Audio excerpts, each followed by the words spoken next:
அந்த காலகட்டத்தில் அவர் ஆட்சி அமைப்பதற்கு போதுமானது இல்லை. அதனால எல்லா கட்சியும் நாங்கள் ஆதரவு கொடுத்தோம். சொல்ல போனா கம்யூனிஸ்ட்லாம் ஆரம்பத்திலே கொடுத்துட்டாங்க, காங்கிரஸ் அதுக்கு முன்னாடியே கொடுத்துட்டாங்க, இஸ்லாமிய அமைப்பும் கொடுத்துருச்சு. நாங்க மட்டும் கொடுக்காமல் இருந்தோம். நாங்கள் கொடுக்காமல் இருந்திருந்தால் என்ன ஆயிருக்கு? ஆளுநர் ஆட்சி வந்திருக்கு. ஆளுநர் ஆட்சி வந்திருந்தால் என்ன வந்திருக்கு? அமித்ஷாவுடைய ஆட்சி வந்திருக்கு. அமித்ஷாவுடைய ஆட்சி வந்திருந்தால் என்ன ஆயிருக்கு? RSS உடைய கும்பலுடைய ஆட்சி வந்து அதை நாங்க தடுத்து இருக்கிற அவ்வளவுதான். சரிங்களா? அடுத்த பிறகு அவர்கள் என்ன சொல்றாங்கன்னா, ஒரு அமைச்சர் பதவியை வாங்கிக்கிறீங்க, நீ இது பண்றீங்க அப்படின்னும் போது எங்களுடைய கனவு ஆட்சியிலும் பங்கு அதிகாரத்திலும் பங்கு நாங்கள் தொடர்ந்து வலியுறுத்தி வர்றோம். அப்ப அவங்க கொடுக்கும் பொழுது எங்களுக்கு வேண்டாம் அப்படின்னு சொல்லுவது அது ஒரு ஜனநாயகம் இல்ல. கட்சிக்காரனை ஏற்றுக்கொள்ள மாட்டார்கள். இரண்டாவது ஒரு தலைமுறை ஒரு ஒடுக்கப்பட்ட சமூகம் ஒரு ஆட்சி அதிகாரத்திற்கு வர வேண்டும் என்பதை எங்களுடைய ஒரு எண்ணம், ஒரு நோக்கம். அது கிடைக்குதுல. ஆனா நாங்க அங்க போய் கொடுத்தோம் பாத்தீங்களா, அதுல இருந்து திமுக காரங்களுக்கு பொறுக்கல. உங்களை அங்க போய் ஆதரவு தானே கொடுக்க சொன்ன, அப்ப நீ ஆட்சியை பிடிச்சிட்டீங்களே, இது நியாயமா? அவங்க பக்கத்துடைய பார்வை அவங்களுக்கு எப்படின்னா, எந்த காலத்தையும் நாங்க ஆட்சி அதிகாரத்துக்கு போக கூடாது, உங்களை சேர்ந்து அப்படியே நாங்க வேலை பார்க்கணும். நெறியாளர்னா ஒரே ஒரு கேள்வி கேட்கிறேன். திமுக காரங்க பேசுனது ஒரு செயல்ல கரெக்ட்னு வச்சுக்கிறோம், ஒருவேளை அவங்க பார்வையில நான் கேட்கிற கேள்விக்கு மட்டும் நீ கரெக்டா நீங்க பதில் சொல்லுங்க. 108 தொகுதி விஜய் வெற்றி பெற்றார்களா? அவர் வெற்றி பெறல, கற்பனை தான். திமுக வெற்றி பெற்றிருக்கு 108 தொகுதி. அவங்க கூட்டணி தான் இருந்தா, அவங்களோட இருந்தோம்ல, நாங்க போய் ஆதரவு கொடுத்திருக்கிறோம்ல. அதே யாரு கொடுக்குறோம்? திமுக கொடுக்குறோம். திமுக எங்களுக்கு அமைச்சர்கள் கொடுத்திருப்பாங்களா? வாய்ப்பே இல்லாத வாயை மூடி கிடங்க பாப்போம். ஜனநாயகத்தின் முக்கிய பங்கு அதிகாரம் பரவலாக்கப்படுவது. அதிகாரம் பரவாமல் ஜனநாயகம் மலராது. அரசியல் அமைப்பாக திரளாமல் ஆதிக்கம் வீழாது. ஆதிக்கம் வீழணும்னா பல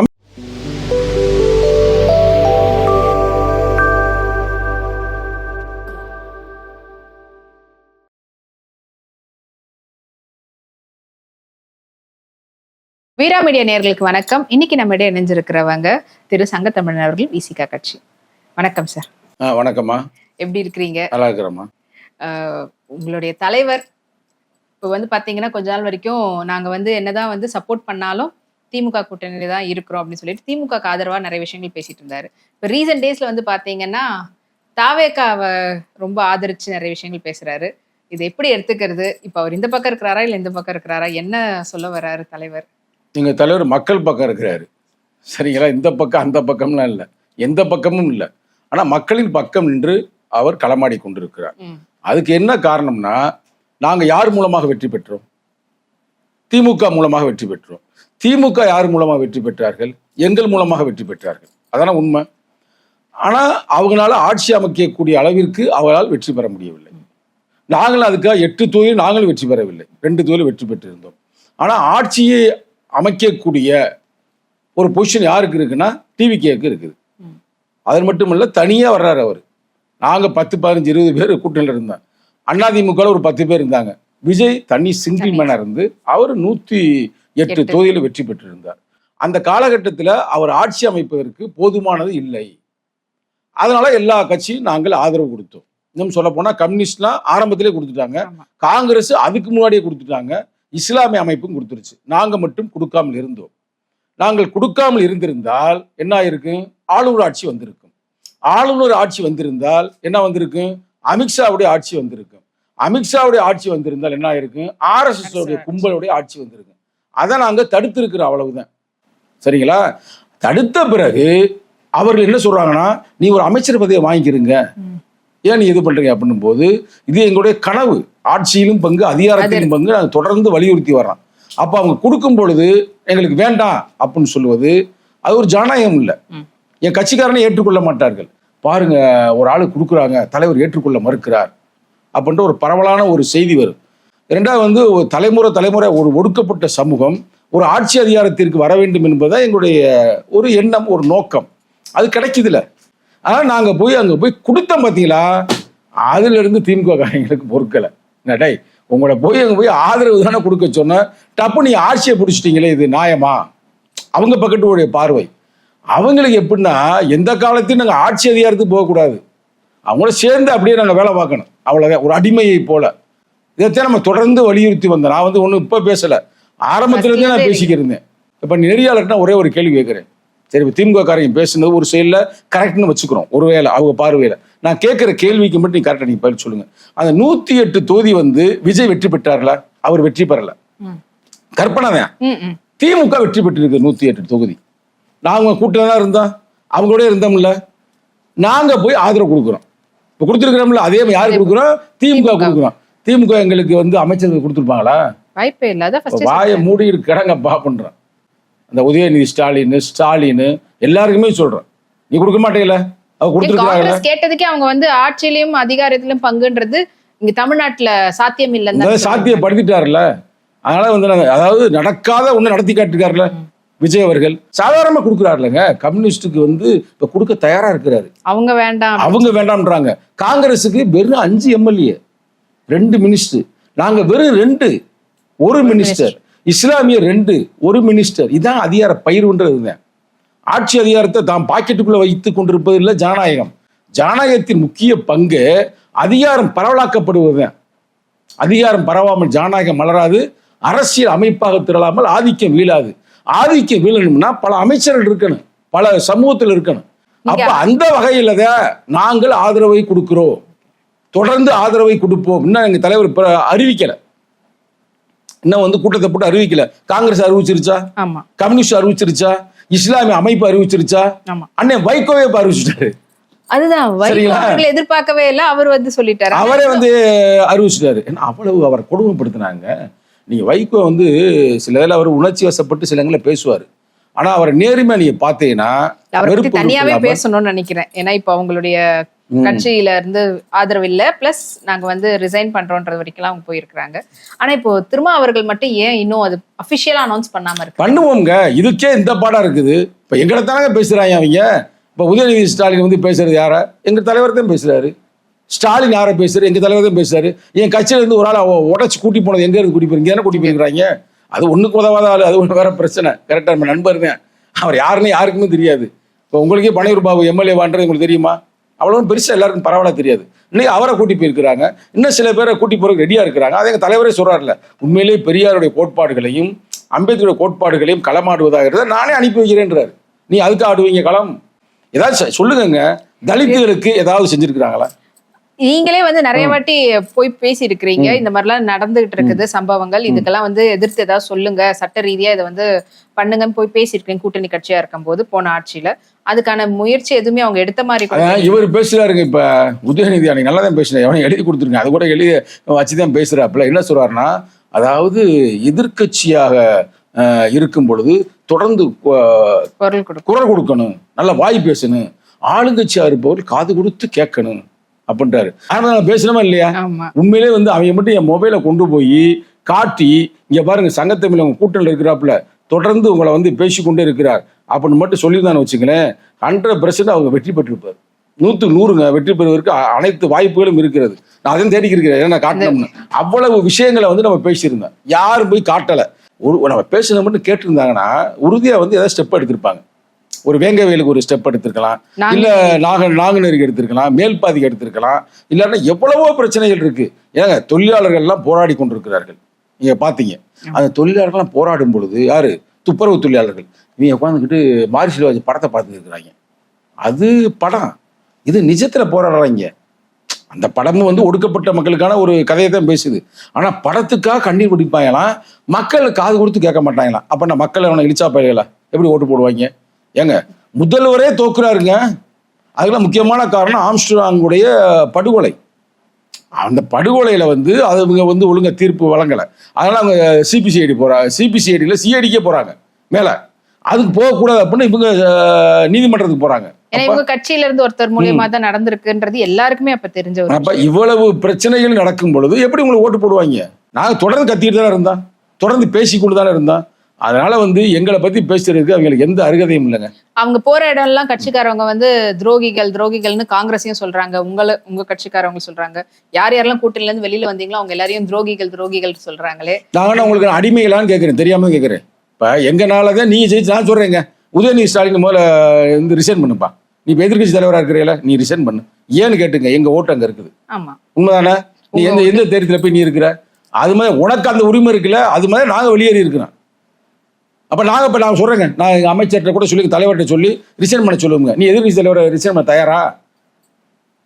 நான் வேலை பார்த்துருக்கிறேங்க, அவர் தொகுதியில் போய் நாங்க வேலை பார்த்தோம்ங்க. எங்க இளைஞரணி அப்புறம் தமிழ்நாடு பூரா வேலை பார்த்தோம். வேலை பார்த்தனாலதான் இத்தனை சீட்டு, இல்லாட்டா அதுவும் கிடைச்சிருக்காது. அதனால வந்து இதெல்லாம் வந்து தேவையில்லாத வேலை. எங்களுக்கு வந்து எங்கள் ஓட்டு கிடைத்திருக்கிறது. நாங்க இன்னைக்கு வந்து தன்னெழுச்சியாக ஒரு முடிவு பண்ணியிருக்கிறோம். அதனால நீங்க அதை தலையிடாதீங்க, உங்க வேலையை பாருங்க நீங்க. மக்களுக்கு போய் உண்மையிலே ஒரு எதிர்க்கட்சியா இருந்து மக்கள் பிரச்சனையை போய் பேசுங்க, போராடுங்க. அது ஏன் போராடுறாங்களா பாருங்க. ஆனா இப்போ இன்னைக்கு வந்து ஒரு போராட்டத்துக்கு மாணவர் அணி போட்டிருந்தாங்க, அதை இவங்க வாண்டடா வந்து கேன்சல் பண்ணிட்டாங்க அப்படின்ற மாதிரி குற்றச்சாட்டு வச்சு யாரு கேன்சல் பண்ணா? போலீஸ் வந்து நாங்க நீங்க போராடுங்க, போராடி இப்ப கைதாகுங்க, உங்களை யாருக்கும் தடுத்துக்கு இருக்கிறா? இப்ப நாங்களாம் போராடலையா? நாங்க இவங்க ஆட்சி காலத்துல வேங்க வேலுக்கு நாங்க போராடணும்லங்க, எங்களை கைது பண்ண முயற்சித்தாங்களங்க. அதே நேரத்தில் எங்களுக்கு வந்து வள்ளுவர் கோட்டத்தில் சில போராட்டத்தை அறிவிச்சோம், போராடக்கூடாது தடை விதித்தார்கள், போலீஸை தடை விதித்தார்கள். தடையை மீறி போராடு, நீ என்னைக்குமே போராட மாட்டாங்க. இவங்க எப்பயுமே ஆட்சி அதிகாரத்தோடு இருக்கணும், அதே அவங்க எய்மே. அதற்காகத்தான் அவர்கள் தொடர்ந்து அதற்காக போராடுவார்கள். பாருங்க, எல்லா கருத்து கணிப்பு வந்துச்சு, அதில் பல கருத்து கணிப்பு சொன்னாங்க. எங்கேயாவது ஸ்டாலின் தோத்துருவான்னு சொன்னாங்களா? அப்புறம் எப்படி தோத்தாரு? அது சும்மா 1000-2000 ஓட்டு இல்லை, 8000 ஓட்டு வித்தியாசத்தில் தோத்தாரு. எப்படி தோத்தாரு? இல்லையா? ஆனா இப்ப வரக்கூடிய இடைத்தேர்தல்ல வந்து அவங்க ஒரு தொகுதியிலயும் வந்து ரொம்ப இப்ப வேலை பார்க்க ஆரம்பிச்சுட்டாங்க. நல்லா பார்க்கட்டுமே, ஒன்றும் பிரச்சனை இல்லை. ஏங்க பல கோடிகளை கொடுத்தாங்க, ஒவ்வொரு தொகுதியிலையும் 5000 10,000 கொடுத்தாங்க, ஜெயிச்சாங்களா? அப்புறம் மக்கள் தெளிவா இருக்கிறாங்க. இப்ப ஆனா வந்து இந்த ஒரு மாசத்திலேயே இது ஆட்சி வந்து சரியில்லாத ஆட்சின்னு சொல்லி அவங்க தொடர்ந்து சொல்லிட்டே இருக்கிறதுனால நீ சொல்லுங்க, என்ன எந்த இடத்துல சரியா இல்லை சொல்லுங்க, நான் உங்களுக்கு பயிற்சி வரேன். இந்த ஆட்சி வந்து சரியில்லை அப்படின்னு சொல்றாங்களே, எந்த இடத்துல சரியில்லை? அவங்க சொல்லக்கூடியது மின்வெட்டு இங்க அதிகமா இருக்குது, போய் மக்கள் போராடுங்க அப்படின்னு சொல்லிட்டு வெளியில வந்து போராடுறாங்க. அதிகமான கேஸ் இது வரைக்கும் பாலியல் வழக்குகள் வந்து இப்பதான் இந்த ஒரு மாசத்துல தான் வந்திருக்குது அப்படின்னு சொல்றாங்க. இது இல்லாம அங்கங்க வந்து தாவேகாவினர், அதாவது கட்சிக்காரவங்களே வந்து போய் அரசியல் பேசக்கூடிய விஷயங்கள், அதாவது கவர்மெண்ட் ஆபீஸ்ல எல்லாம் போய் ரொம்ப தலையிடுறாங்க, அவங்க செய்யக்கூடிய வேலைகள்லாம் தலையிடுறாங்க, கட்சிக்காரவங்களுடைய அராஜகம் அதிகமாயிடுச்சு. சொல்லுங்களேன் இந்த இடத்துல தலையிட்டாங்கன்னு. ஏங்க எனக்கு தெரிய பல அதிகாரிகள் பேர் நாங்கள் வந்து இண்டிபெண்டா வேலை பார்க்குறோம், எங்களுக்கு எந்த பிரச்சனையுமே இல்லை, எந்த கட்சிக்காரனும் இங்கே வரல. இப்போ எனக்கு கிடைச்ச செய்திங்க, கான்ட்ராக்ட்ல எல்லாத்துமே 20-30 விழுக்காடு கேட்பாங்க. நான் ஒரு கிளாஸ் 1 கான்ட்ராக்ட், இப்போ நான் வேலை எடுத்திருக்கிறேன், நான் காசு கொடுத்தா எடுத்தேன், போன கவர்மெண்ட்ல 30% கொடுத்தானே எடுத்தான்.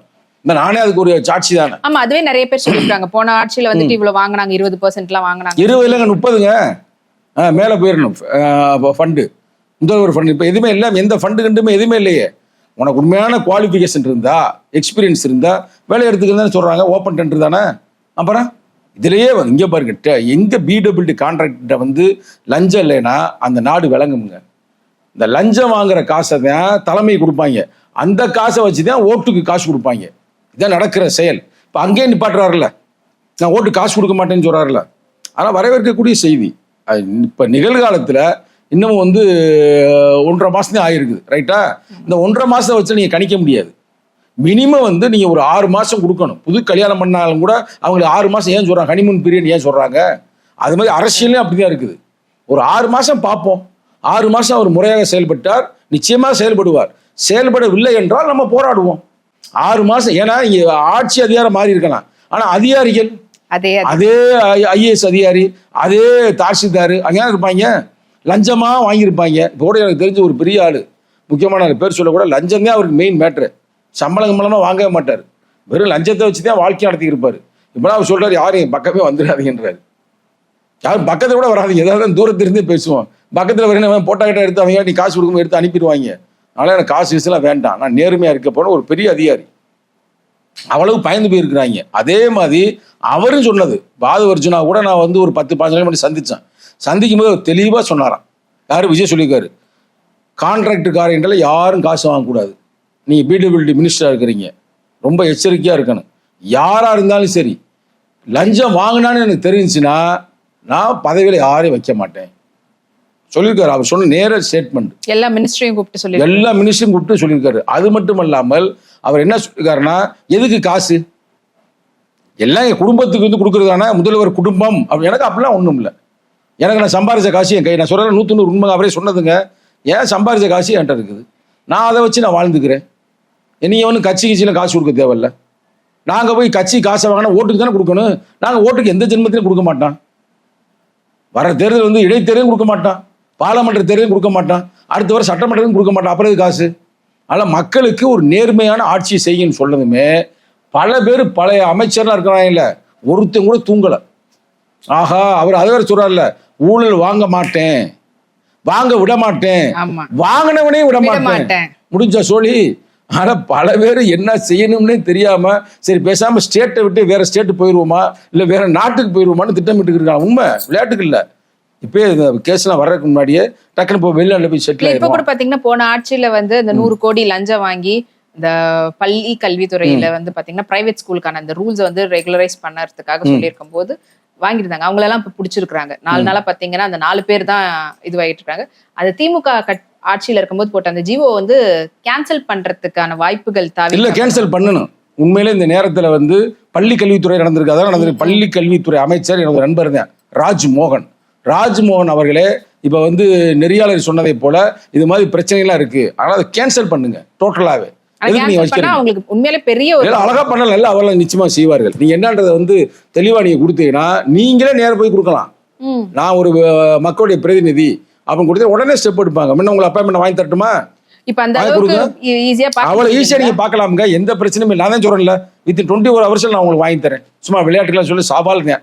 நீங்க வந்து டாக்குமெண்ட்ஸ் ரெடி பண்ணுங்க, உங்க சேனலுடைய எம்டியை கூப்பிட்டுக்குங்க, நேரா நான் சொல்ற இடத்துக்கு போங்க, அங்க அதே அவர் இருப்பார். உங்க நேரையே கூட்டி போவாங்க. பக்கத்துல கூட்டி போனா இதாங்க மேட்டர் சொன்னீங்கன்னா உடனே போன ஆட்சியில நம்மளுக்கு நடந்தது இல்லையே. அங்க போய் பாருங்க. எங்க வன்னியரசு இருக்காருல அமைச்சரா, அங்கேயே வந்து ஆள் 24/7 திறந்தே இருக்குதான் ஆபீஸ். மக்கள் நேரம் வந்துடுறாங்களாம். அங்கேயே சாப்பாடு பணம் போட்டு அனுப்பி விடுறாப்ல. அப்புறம் இதுதாங்க மக்களுக்கான ஆட்சி. மக்கள்கிட்ட அவ்வளவு தொடர்பா இருக்கிற வேண்டியது சிறப்பு. அந்த காலத்துல நீங்க அமைச்சரை பார்க்க முடியுமா? மடமடன்னு வேஷ்டி, வெள்ளை செட்டி, கத்தி மாதிரி இருக்கு. கிட்ட போனா உங்களை வெட்டினு கரெக்டா. அவங்கள பார்க்கறதுக்கு முன்னாடி 10 பிஏ இருப்பாங்க. அவங்களாம் செஞ்சுட்டு தான் நீ போய் அவங்கள பார்க்கணும். கேட்டதுமே உங்களை கட்டிங்க எவ்வளோன்னு கேட்பாங்க. கட்டிலாம் நீ கொடுத்தீங்கன்னா தான் நீ அமைச்சரே பார்க்க முடியும். உண்மையா பொய்யா? அப்புறம் நாங்க பழைய அமைச்சரை சந்திச்சிருக்கிறோம்ல. சந்திப்பதற்கு முன்னாடியே நீங்க ஒரு பிஏவெல்லாம் செட் பண்ணி ஒரு லெவல் பண்ணாதான் போக முடியும். இப்போ அப்படிலாம் இல்லை. நான் தான் ஓப்பனாக சொல்றேன்ல, இதை பார்க்குற நேயர்களுக்கே நான் சொல்றேன், உங்களுக்கு எந்த பிரச்சனை இருந்தாலும் நேரடியாக நீங்கள் அமைச்சரை சந்திக்கலாம். அதை எடுத்துக்காட்டு நீங்க பண்ணி ஒரு மேட்டர் நீங்க சொன்னீங்களே, பள்ளி கல்வித்துறையில் இந்த பிரச்சனை இருக்குன்னு. பள்ளி கல்வித்துறையில் என்ன பிரச்சனை இருக்குன்னு நீங்க எழுதி நேர போய் 4 பேர் கொடுக்கல, நாளை உங்களுக்கே பேர் கிடைக்கும்ல. கொடுத்தாங்க, நாங்கள் நடவடிக்கை எடுத்துட்டோம்னு. அதே போல பள்ளி கல்வித்துறை இந்த கல்லூரி மாணவர்களுக்கு வந்து ஐடி கார்டு பிரச்சனை, அது ஒரு பெரிய இஷ்யூவா போயிட்டு இருக்கு. ஆக்சுவலி அதை எதிர்த்து தான் இன்னைக்கு மாணவர் அணி வந்து திமுகல போராட்டம் பண்றதா இருந்தாங்க. செங்கோட்டையன் அவர்கள் அமைச்சர் பேசும்போது என்ன சொல்லிட்டாருன்னா, பெயர் சாதி அப்படின்னு சொல்லிட்டு சேர்த்து சொல்லிட்டாரு. அதனால ஒரு ஐடி கார்டுல சாதியை போடுவீங்களா, தமிழ்நாட்டு மக்கள் தாங்க மாட்டாங்க, நீங்க என்ன சாதி இல்லைன்னு சொல்லிட்டு இப்படி பண்றீங்களே அப்படின்னு சொல்லிட்டு இருக்காங்க. ஆனா ஆக்சுவலி பாத்தீங்கன்னா திமுக விட தாவேக்கால தான் வந்து மற்ற சாதியினர், முக்கியமா சொல்லக்கூடிய தாழ்த்தப்பட்டவங்க, ஒடுக்கப்பட்டவங்க எல்லாம் வந்து அதிகப்படியா எம்எல்ஏக்களாவும் இருக்கிறாங்க, மினிஸ்டராவும் இருக்கிறாங்க. சோ அப்படி இருக்கும்போது அது தவறுதலா வந்த வார்த்தை, அந்த மாதிரிலாம் நாங்க பண்ண மாட்டோம் அப்படின்னு சொல்லிட்டு ராஜ்மோகன் அவர்களும் மற்ற மினிஸ்டரும் கூட சொல்லியிருக்கிறாங்க. இதை நீங்க எப்படி பாக்குறீங்க? உண்மைதாம்மா. அது வந்து செங்கோட்டையன் வந்து அவர் வந்து முன்னாள் அதிமுக தானே, அந்த ஃப்ளோல அவர் சொல்லிட்டாரு. நல்லதோ கெட்டதோ தப்பா சொல்லல, எல்லா டீடைல்ஸும் இருக்கும் சொல்லிட்டாரு. சரிங்களா? ஆனா இப்ப அவரே அதுக்கு விளக்கம் கொடுத்துட்டாரு. அவர் மட்டுமல்ல, கல்வித்துறை அமைச்சர் அதுக்கு விளக்கம் கொடுத்துட்டாரு. ஆனால் அந்த விஷயம் முடிந்து போய்விட்டது. ஆனால் அது எந்த பிரச்சனை, அதுக்கு வந்து நிச்சயமாக நான் பேசினேன், இவர்கிட்ட ராஜ்மோகன் பேசினேன், என்னங்க உங்க அமைச்சர் இப்படிலாம் பேசியிருக்காருன்னு. அவரே சொல்லிட்டாரு, அவர் தெரியாம ஏதோ பேசிட்டாரு, அவரே அதுக்கு மறுப்பு கொடுப்பாரு அப்படின்னு அப்பயே அவர் பேசிட்டாப்புல. அதே மாதிரி மறுப்பும் கொடுத்துட்டாங்க. அதனால அது ஒரு பெரிய மேட்டர் இல்லை. ஏங்க 8 பேருக்கு தலித் மினிஸ்டர் கொடுத்தது யாருங்க? இந்தியாவிலேயே, தமிழ்நாட்டில் மட்டுமல்ல இந்தியாவிலேயே அதிகமான தலித் எம்எல்ஏக்களுக்கு அமைச்சராக்கி இருக்கிறார்கள் 8 பேர். இன்னும் சொல்ல போனா 8+1 துணை சபாநாயகர் ஒரு தலித்து தான். அப்ப இவ்வளவு கொடுத்துருக்கிறாருன்னா ஏன் கொடுத்துருக்கிறாப்புல? இது சாதாரண விஷயம் இல்லைங்க. புரட்சியாளர் அம்பேத்கர் அவர்கள் என்ன சொல்றாருன்னா, ஆரம்பத்தில் சொன்னது ஏறக்குறைய 100 ஆண்டுகளுக்கு முன்னாடி சொன்னார். இளமையாக அவர் இருக்கும் பொழுது என்ன சொன்னார்? அந்த இளைஞராக இருக்கும் பொழுது 1924 100 ஆண்டுகளுக்கு மேலே ஆயிடுச்சு. வருங்காலத்தில் வந்து நம்ம வந்து அமைச்சரவையிலையும் நம்ம வந்து இடஒதுக்கீடு வேணுங்க அப்படின்றாரு. இறப்பதற்கு முன்னால் 1956 சொல்றாரு, நான் வந்து வாங்கி கொடுத்துட்டேன், எல்லாத்துலையும் இடஒதுக்கீடு, கல்வியில வாங்கி கொடுத்துட்டேன், அதே நேரத்தில் கல்வி மட்டுமல்ல வேலை வாய்ப்பையும் வாங்கி கொடுத்துட்டேன், அது ரிசர்வ் தொகுதி வாங்கி கொடுத்துட்டேன். ஆனால் அந்த ரிசர்வ் தொகுதியில் வெற்றி பெற்று சென்றாலும் கூட அவங்க அதிகாரம் இல்லாமல் இருப்பார்கள். ஆனால் அதில் அமைச்சர் வாங்கி கொடுத்துறேன் இத்தனை விழுக்காடு, ஒரு 18 விழுக்காடு 25 விழுக்காடு வாங்கி கொடுத்தா மக்களுக்கான அந்த பிரச்சனைகளுக்கான தீர்வு கிடைக்கும்னு. ஆனால் அவர் இறந்து போயிடுறாரு. அதற்கு பிறகு யாருமே அதை செய்யலை. மாயாவதி அம்மையார் இருக்கும்போது கூட கொஞ்சம் செஞ்சாங்க, ஆனால் அவங்க முதல்வராக இருந்து செஞ்சாங்க, அது வேற பிரச்சனை. ஆனால் தமிழ்நாட்டு அரசியலில் மேக்சிமம் 4-3 மேக்சிமம் அது கூட வந்து பாத்தீங்கன்னா அந்த சாதாரண பதவி தான் கொடுப்பாங்க, இல்லைன்னா அந்த ஆதி திராவிடர் அந்த துறையை தருவாங்க. ஆனா இப்ப இவர் வரவுக்கு பிறகுதான் முதல் ரவுண்ட்லயே கல்வித்துறை அமைச்சரே கொடுக்குறாங்க ராஜ்மோகனுக்கு, உயர்கல்வித்துறை அமைச்சர் கொடுக்குறாங்க. அப்புறம் அது மட்டும் இல்லாமல் சிறப்பான அமைச்சர்கள்லாம் இப்போ அங்கே தான் கொடுத்துருக்குறாங்க. 8 அமைச்சர் என்று சாதாரண விஷயம் இல்லை. அப்போ இதெல்லாம் ஒரு சிறப்பான ஒரு செயல்பாடு. அதனால மக்கள் கொண்டாடுகிறார்கள். எங்களுக்கு தெரியாத பல விஷயங்களை வந்து எங்களோட பகிர்ந்துக்கிட்டீங்க சார். வீரா மீடியா வந்து எல்லாரும் நல்லபடியாக அதை சப்ஸ்கிரைப் பண்ணி அவங்களுக்கு நல்ல சப்போர்ட்டை கொடுக்க வேண்டும் என்று கேட்டுக்கொள்கிறேன். நன்றி, வணக்கம்.